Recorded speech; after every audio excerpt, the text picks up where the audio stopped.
Ayon po sa kilalang financial analyst na si Gary Cardone, ang XRP Army ay lalong lumalakas. Kasabay po ng mabilis na pag-angat ng presyo ni XRP kung saan ngayon ay nasa higit $1.40 na.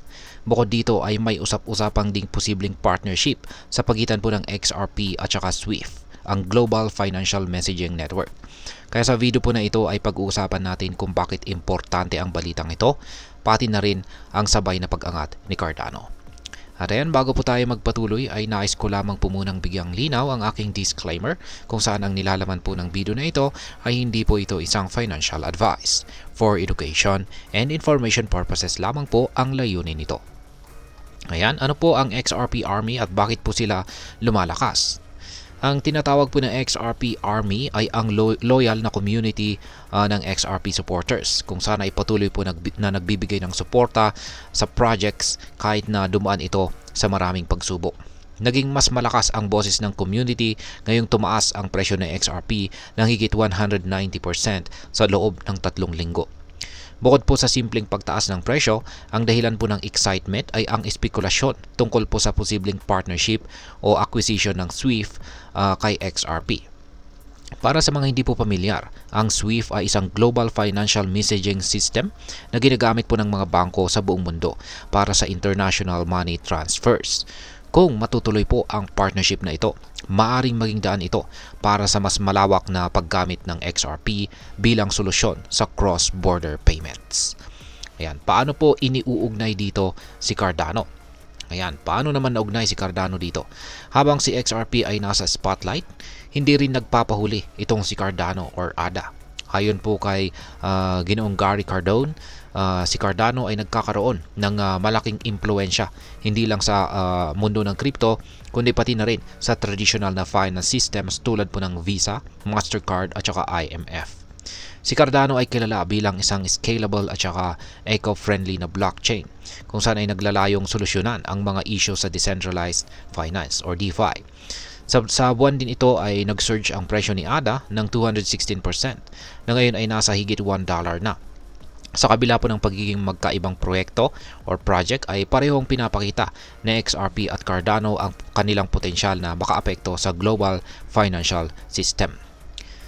Ngayon ay totoo bang endorser itong si Ginoong Gary Cardone? Ayan. Bagamat positibo ang naging pahayag ni Ginoong Gary Cardone tungkol kay XRP at Cardano, may mga nagsasabing ito ay biro lamang. Si Cardone ay dating kilala bilang isang Bitcoin maximalist, kaya't nakapagtataka para sa iba na magbigay siya ng ganoong pahayag tungkol kay XRP at Cardano. Ipinapakita ng mga komentaryo mula sa crypto community na hati ang pananaw dito. May mga naniniwalang tunay na seryoso itong si Ginoong Cardone sa kanyang pahayag, habang ang iba naman ay sinasabing ito ay isang light-hearted remark. Pero anuman ang dahilan, malinaw na ang dalawang assets na ito ay nagdadala ng malaking hype sa market. Ngayon ay ano naman po ang maaring epekto nito para sa atin bilang mga Pinoy crypto investors or traders? Yan, lalong-lalo na sa mga nagtitrade or nag-i-invest dito kay XRP at saka kay Cardano. Unang-una ay ang mas malawak na kaalaman at diskarte. Kung ikaw ay isang Pinoy crypto investor, maganda pong sundan ang balitang ito dahil ipinapakita nito kung paano maaring mag-transform ang crypto mula po sa speculative asset patungo sa mainstream adoption. Ang SWIFT at saka XRP partnership ay may potensyal na gawing global payment standard itong si XRP. Maliban dito ay ang oportunidad sa trading. Ang mabilis po na pag-angat ng presyo ni XRP at maging si Cardano ay nagbibigay po ng pagkakataon para sa mga short-term traders. Ngunit tandaan, ang ganitong klase ng galaw ay may kasama pong mataas na risk, kaya't mahalagang mag-ingat sa bawat trade. Yan.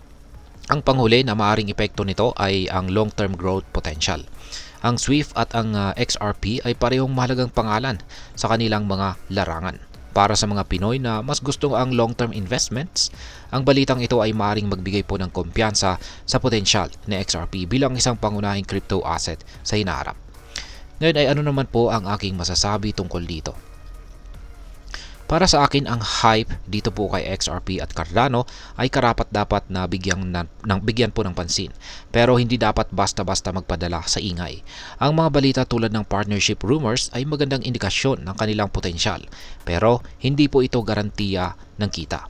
Malaga pa rin ang sariling pag-aaral bago po mag-invest. Bilang isang Pinoy crypto enthusiast, dapat po nating samantalahin ang pagkakataon na maging updated sa mga ganitong balita. Gamitin po ang impormasyon upang mas mahasa ang ating diskarte sa trading o investment. Tandaan, ang tagumpay po sa crypto ay hindi lamang nakasalalay sa hype, kundi pati na rin sa tamang kaalaman at disiplina. Kung bibigyan ka po ng pagkakataon, ano po ang mas pipiliin mo? Si XRP o si Cardano? Kaya alin sa kanilang dalawa? I-comment po ang sagot mo sa ibaba at i-share ang video na ito para mas marami pang makaalam tungkol sa exciting na developments na ito dito sa mundo ng cryptocurrency. Kaya wag na rin kalimutang mag-like at mag-subscribe para sa iba pang mga crypto updates. Marami pong salamat sa panunood. Ingat po tayo lagi at God bless po sa ating lahat.